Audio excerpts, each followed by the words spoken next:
প্রথমে মাছ। কি রে মাছ রান্ধছ নি? হ্যাঁ, কি হলুদ দিয়ে বাঙ্গাল দিছি। মাছ? কি হ্যাঁ, দোষ? হলুদ দিলাম একটু ভাজি করার জন্য। তারপরে দিব স্বাদ হুম। মতো হালকা একটু লবণ দিয়ে রাখবো। আচ্ছা, এটা কি করবি এরপরে? এরপরে এটা একটু মাখাই নেবো, একটার সাথে একটা দিলে একটু মাখাটা ভালো হইবে। তারপরে এইটা তেলে ভাজা দিমু, কতক্ষণ রাইখা দিমু। ঠিক আছে। পাশে আমার পার্কে এটা রান্না করি। কদু রানছিলাম, চিংড়ি মাছ দিই। বিসমিল্লাহ। এবার মাছগুলো আরে ভাজি করবো।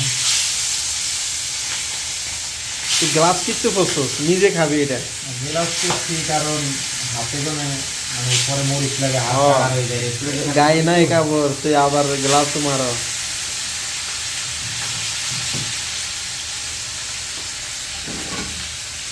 মাছগুলোকে তেলে ভাজি করতেছি।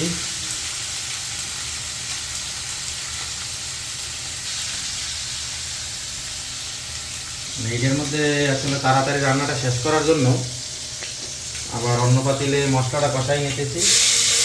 প্রথমে দিয়ে দিলাম পেঁয়াজ,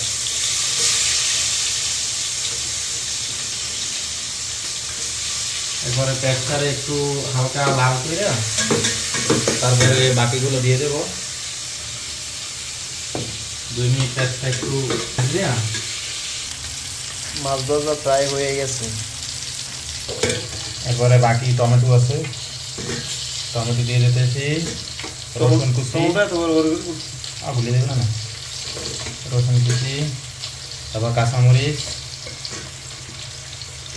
এখন এগুলো দিয়ে একটু নাড়াই নেবো। এটা হলো আজকে হাসানের পাক রান্না করার।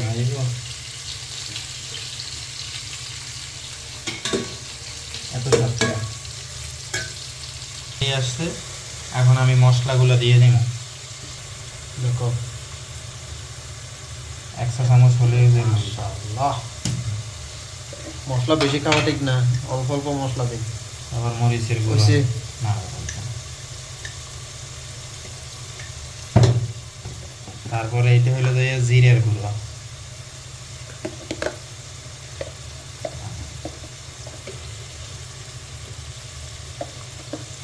তারপরে ধনিয়ার গুঁড়ো।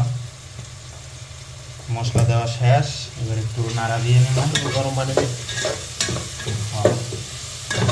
লাগিয়ে দেবে না রে, হালকা গরম পানি দিই। এখন গরম পানি দেওয়া হলো। এখন এটা কত দিয়েছি, গরম পানি দিয়ে দিছি। পানিটা ফুটলে শাকগুলো দিয়ে দিব। এগুলো বলক চলে আইছে। এখন এবার শাকগুলা ডাইলে দিবি। কত সুন্দর, আরে নাইস ভিডিও। এটা কি পোশাক নাকি? হুম কি মজার